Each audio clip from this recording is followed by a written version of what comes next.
What's up, fellas? This week we're back. UFC 292, Sean O'Malley versus Aljamain Sterling. And to kick us off here with the first fight of the night, we got Marna Moroz going against Karine Silva.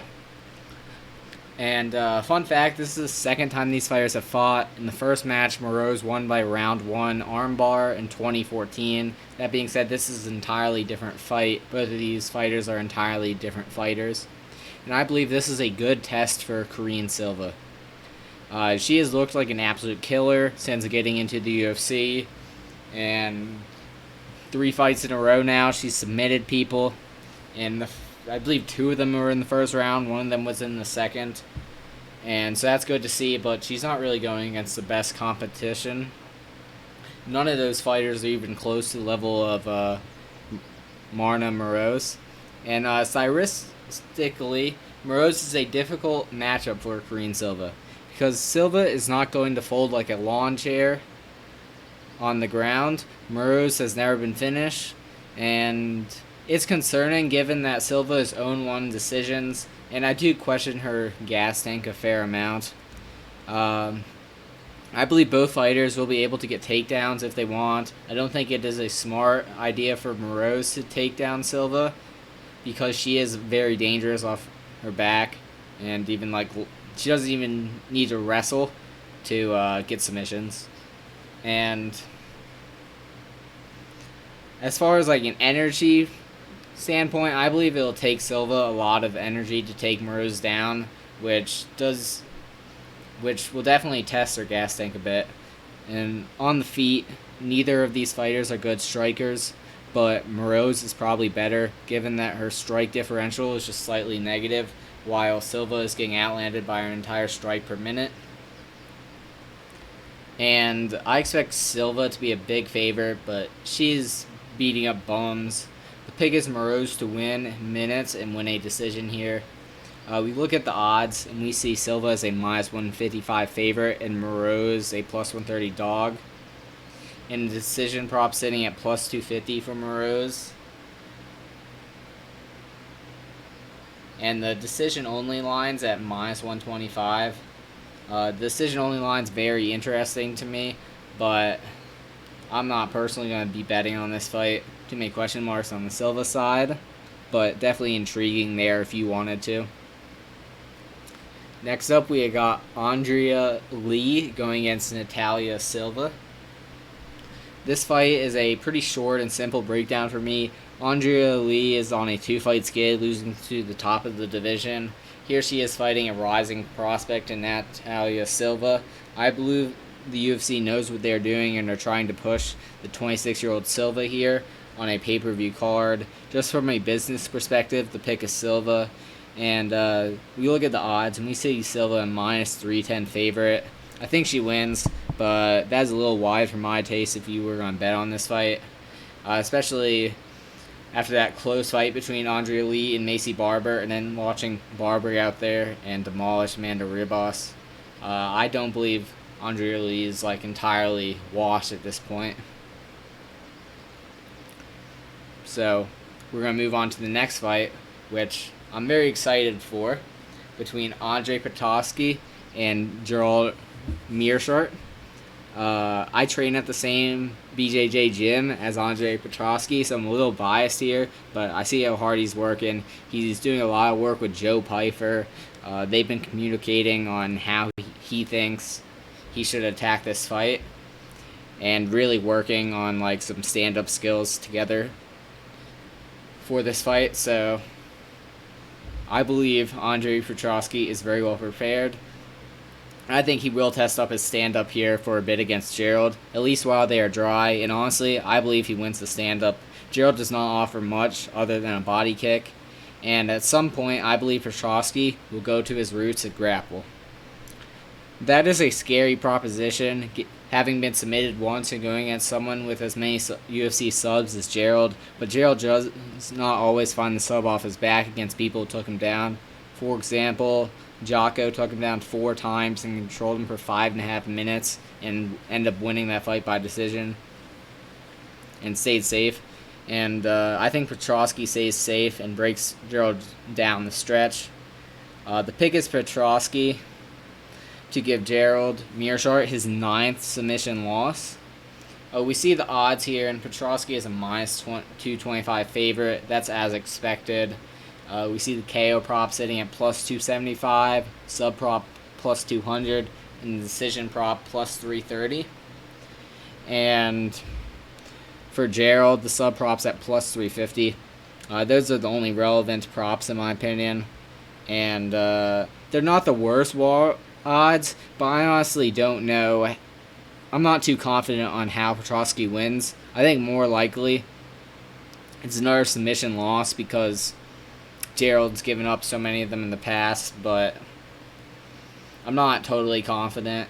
Could take this fight to decision as well, but I'm really feeling like a late, like maybe 3rd round sub.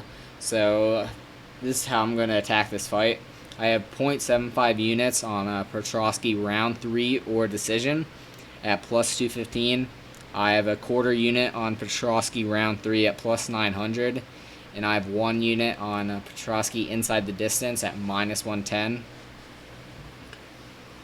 So ideally we get a round 3 finish and I'll make a lot of money, but I felt this was good from a time perspective rather than like a prop because I really don't know how he went. Well, I don't have a confident read on how he wins. So we move on here to the next fight. We have Cody Gibson going against Brad Katona for the Ultimate Fighter finale at bantamweight. This is a very interesting and close fight to me. There's a torn meniscus on the Cody Gibson side that has to be addressed. In the media interview, he said it was 100%, and he has done 3 months of rehab and has had an excellent training camp. I have no idea if he's telling the truth, to be honest. He talked about it being so good. I honestly believe that I could be completely lying because it is bad. Like, I have no idea where this guy's at. Like, he could just be bluffing. And I do believe Cody is a better fighter on the feet, and he can use his size and length to win minutes or maybe even land a knee and get a knockout here. And then in the grappling aspect, I believe Brad has to get takedowns here to win this fight. I think he will have mixed success getting them. So if both fighters were 100%, the pick would be Cody. Because of the health concerns, I'm not interested in betting this and advise you not to. I'll check the odds quick, and we see Katona as a minus 170 favorite and Gibson as a plus 142 dog, and the props are not out. This is intriguing, and I might bet this for a smaller bet if Cody gets to maybe plus 150, maybe plus 160, somewhere in there. But right here, I'm not interested in betting it, but I would be on the dog. Next fight, we have the lightweight Ultimate Fighter finale between Kurt Holobaugh and Austin Hubbard. So the first thing that stands out to me is that Austin is 31 while Kurt is 36. And it's also important to note that Austin has won 3 out of 7 UFC fights, while Kurt was 0-3 in the UFC. And the strength of schedule was much better in Kurt's losses, and the wins were not against good competition, but I think they are still good to see on the Austin side. Kurt looked bad in his first fight on the Ultimate Fighter, and then dominant in the second one, while Austin looked just like okay / like mid in both, just kind of doing the work that needed to be done. But Austin has been putting in work out in Denver with Trevor Mitwin. I saw him in the Justin Gaethje camp and all those videos. He was out there running with Justin Gaethje, so I believe he's truly at really good shape right now and is fully prepared for this fight. While I'm not sure exactly where Kurt's training, but I would guess it's just back at his home gym in like Mississippi or Indiana or wherever the dude trains at. So I believe Austin's more prepared for this fight. Stylistically, Austin's probably better winning minutes, and I think this is going to be a 15-minute stand-up fight. I would give the power advantage to Kurt, but I don't think Kurt's going to land on him here. And I just believe Austin's been training harder. They're just in a better situation. But I do see this fight going 15 minutes. I see it going to decision. We're going to look at the odds, and we see Austin as a minus 175 favorite and Kurt Holbull as the plus 145 dog. And the overs are juiced pretty heavily. Nothing really stands out to me a lot. So I'm going to move on to the next fight, which should be a pretty fun fight while it lasts, between Gregory Rodriguez and Dennis Tialuan. First things first, Gregory Rodriguez has a massive advantage on Dennis Tialuan on the ground. I believe Rodriguez is a BJJ black belt, and when you see Denise on the ground, dude looks like a fish. Like, I think somebody's grandmother might be able to tap out Denise on the ground.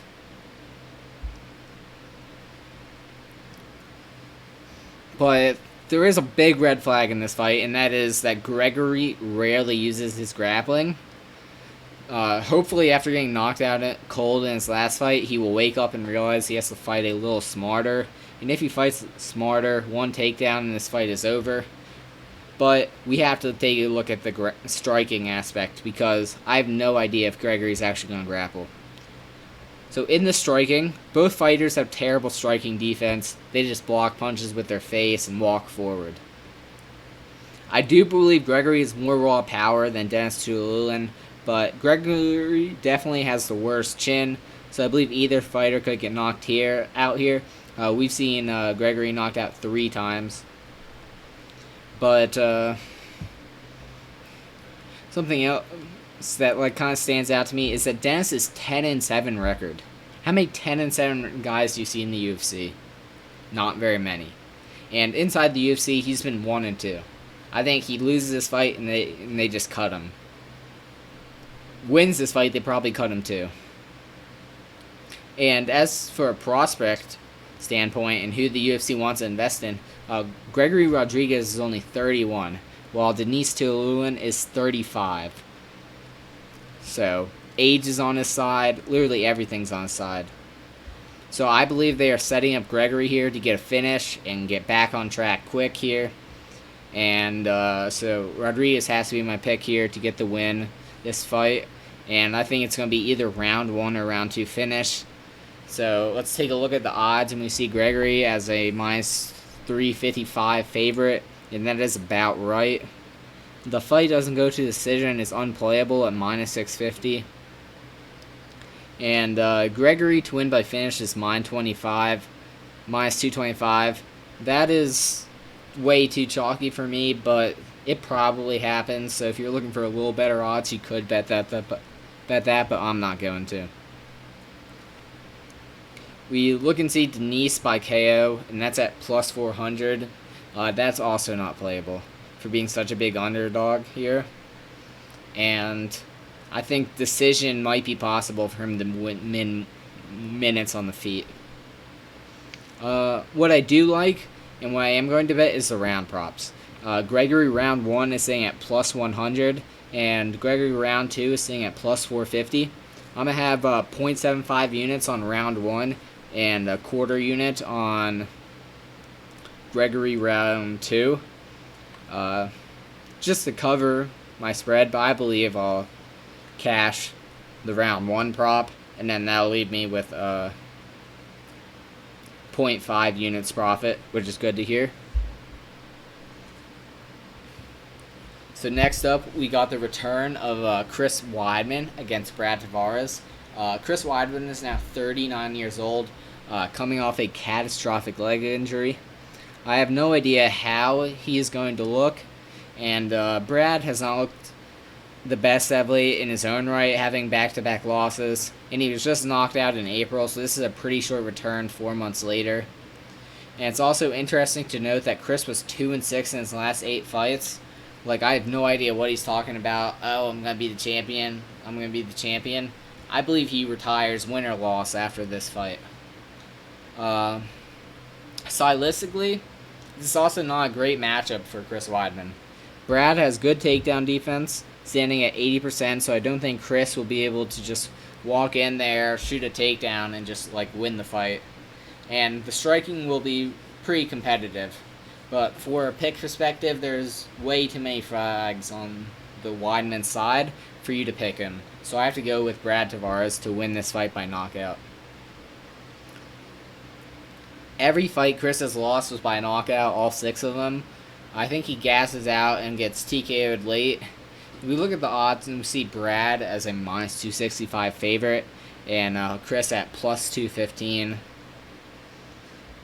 I think this line could be wider, but this is an extremely sketchy fight. The fight doesn't go to decision. It's sitting at minus 150, sorry, which is a bit interesting to me given that when Chris loses, it is inside the distance, but Brad is not the best finisher, so I don't trust him to finish this. Move on to the next fight, and we got Marlon Vera going against Pedro Munoz. On paper, this fight should be extremely competitive, and I expect it to stay on the feet for the entire fight. Pedro does not wrestle, despite Marlon getting taken down in the majority of his fights. And I do believe Pedro is a good wrestler, and he could get takedowns if he wanted them here, but I just don't think he does. And it's important to note that Marlon did not look good at all in his last fight against Corey Sandhagen. That was one of his only fights in from a crowd, which from a narrative perspective is interesting to me. But I'm going to push that fight to the side and not really consider it here. I do believe Pedro is equipped to deal with the kicks of Marlon after seeing the Pedro versus Gutierrez fight, but I still favor Marlon to be winning the minutes with his kicks and the power. In the striking numbers, both of these fighters are getting outlanded by their opponents, and both are really trying to land power shots. I do favor the wins and strength of schedule for Marlon Vera, whereas everyone that's at the top of the division that Pedro Munoz faces, he loses to for the most part. Also, Marlon has a 2-inch height and a 5-inch reach advantage, and dude has some crazy long legs. They're probably way longer than Pedro Munoz. And as for a pick, I believe Marlon wins a close decision. We look at the odds, and we see Vera as a minus 200 favorite, and Pedro as a plus 165 dog. That seems about right to me. We look at the props, and fight goes to decision is sitting at minus 300. It's not really playable either. And the Vera by decision prop is minus 105. That's unplayable. I think this is a dog or pass fight, but I wouldn't advise you to bet the dog. I don't think it cashes. But you do you.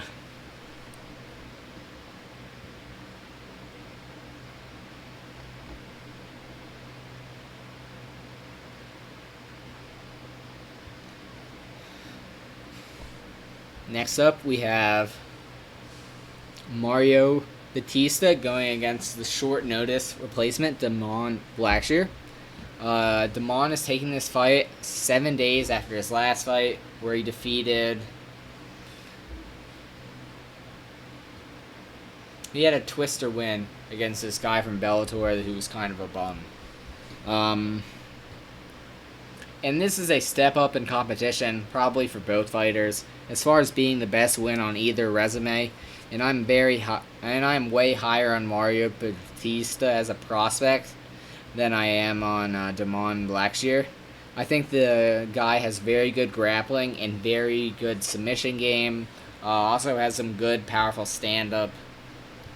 And then in this fight, he's fighting Damon, who likes to mix things up. But I don't think Damon is on the same level on the ground. And I don't believe Damon will have any success getting takedowns here.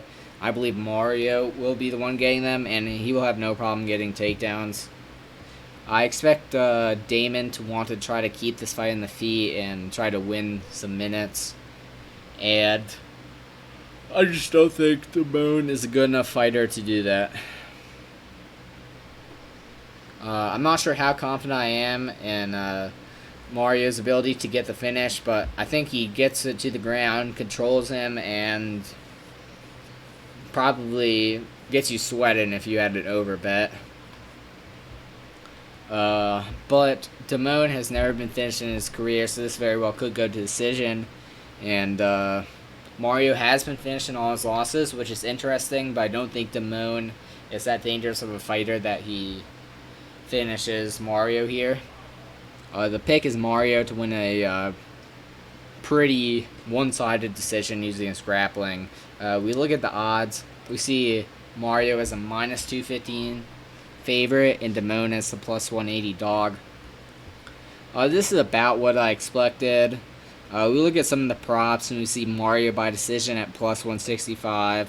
That's a little chalky for me, but the way I see him winning this fight, it's going to be unanimous. And I see the unanimous decision prop saying at plus 200. I'm going to put half a unit on it, just because I really am confident in Mario winning this fight.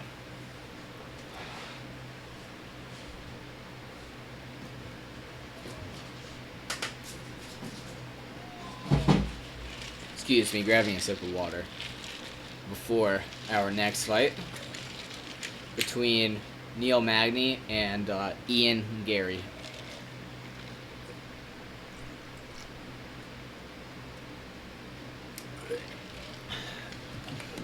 Neil Magny is taking this fight on maybe 2 or 3 weeks' notice, and he does not have many advantages in this matchup. Maybe he could have a grappling advantage, and he does definitely have the experience advantage, and he has a 6-inch reach advantage, but other than that, I think that's where it starts. And I don't even think he's going to be able to get to the ground in this fight to use that grappling advantage. Both fighters are 6'3", so I don't believe Neil will have the same tower over guys effect and that he's used to when he's fighting. And he's also 10 years older than Gary, which isn't good to see. On the stand-up, it should be Gary all day. It is in the bigger cage, so I don't believe Neil will be able to get to the clinch, where he could potentially have some success, but Gary should be a big favorite here. I don't have a good read on it, how he finished this fight. I know Gary's been down in Brazil training as BJJ, so I believe a sub prop is a sneaky play for this, given that Neil has 6 submission losses. It is difficult to knock Neil out, but it could happen. I believe Neil will have difficulty dealing with the volume of Gary if he can't get it into the clinch. But if I have to go for pick, I'm going with Gary to knock him out. We look at the odds and we see, as expected, Gary's a minus 485 favorite and Neil's a plus 380 dog. And I'm not interested in playing either side. I'm personally not on the Neil side at all. So I'm going to take a look at the props. And we see Gary by KO sitting at plus 100, which is intriguing, but I'm just not confident enough in it to play it. Sub prop for Gary's at plus 550. That's not playable. And plus 200 is the decision prop. That's much more interesting for Ian Gary. My best read is that Ian Gary picks him apart for 15 minutes, but Neil's 17-2 in decisions for a reason, and that's concerning if you're on the Gary side. And Neil's only loss to decision as of late was Michael Chiesa, and yeah. So as far as a prop goes, I'm going with Ian Gary to win an over 1.5. It's sitting at minus 110, and I'm going to put 1 unit on it. It covers the decision, it covers a late round finish, it covers that 8-minute mark thing that Ian Gary was talking about in the interviews, that he was going to finish him at 8 minutes. So I think it covers it all. So now we go to the co-main event. We have the UFC Strawweight Championship between Zhang Weili going against Amanda Lemos. This is a pretty intriguing fight that I'm excited for.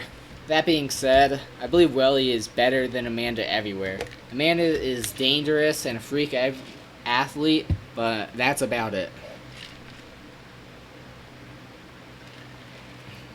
And I don't even believe she's a freakier athlete than Welly Zhang is. Or even more dangerous than Zhang Weili is. So, I think this should be Zhang Weili all day is just like a quick prediction. But I'll go into it a little more. From a prop side or a way she wins. And I'm honestly not too confident how she wins, but I'm very confident that she wins. If I had to pick one, I'm guessed by knockout, but I don't have a clear read at all. She could out-wrestle Amanda, which I believe is the smart thing to do, as long as she doesn't get guillotined. Or she very well could have strike with Amanda, and I believe as the fight goes on, it will favor the experience of Weili. And when we look at the odds, we see Zhang Weili as a minus 310 favorite, while Lemus is the plus 250 dog. And that's about right, given Amanda has fought nobody and is out there losing to Andrade, being standing arm triangle choke. That's not very good to see at all.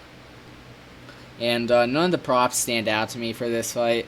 It is heavily juiced to the under 3.5, sitting at minus 200. And most of the finish props for Weili are chalky and in the minus territory. This is a dog or pass fight, and the dog is unproven, has some red flags, so I'm not really interested in betting it. So now let's move on to the main event of the evening. We got Aljamain Sterling, bantamweight goat, going against Sugar Fraud O'Malley. And this is a fight I'm extremely captivated by. It is a classic striker versus grappler fight, and all of the fans are on the dog side in Sean O'Malley, so it's really interesting. And I also have a very strong read on this fight. I believe Aljamain takes Sean down, no problem. Then he finds himself in Sean's guard, because, you know, Sean's a little sit-in guard, play jiu-jitsu type of guy. He stays safe and just beats him up, roughs him up for entire rounds. Sean's not getting it back to the feet. And then eventually, Sean quits, and Aljo gets a sub or a TKO, whichever one's given to him. Sean is definitely live for a flash KO here because of how quick he is. He could maybe land a knee up the middle or something like that. Maybe 1-2, but that's about it. He doesn't really have that crazy power. He's kind of voluming guys until they're gassed, and then getting like a walk-off KO after the fight probably should have been stopped already. And for a pick, I'm going with round 2 sub for Aljamain Sterling. I think the KO is very live in this fight because I envision a brutal ground and pound beating, but going with the sub here round 2. We look at the odds, and we see Sterling as a minus 270 favorite, and Sean sitting at plus 220. The KO prop for Aljo is sitting at plus 550. That is interesting, but for someone with 3 KO wins in his career, I'm not sure I would bet it. But the sub prop sitting at plus 150, that's very playable if you're into that. But I'm not really sure how he's going to finish him. It's kind of whichever Sean picks. But I'm just so confident Aljo exposes him. I'm willing to bet that Aljo by finish 1 unit at plus 110. I like that bet a lot. And I'm also interested in putting 0.5 units on Aljo round 1 or 2, sitting at plus 225.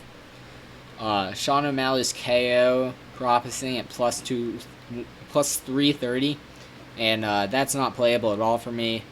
And especially since I'm entirely on the Aljo side, I think this is like a showcase domination fight. We go to the totals, and the fight doesn't go to decision. Prop is sitting at minus 225. That's playable, but for me, I'm not going to bet it. And I could see an early or late finish, so don't like the totals.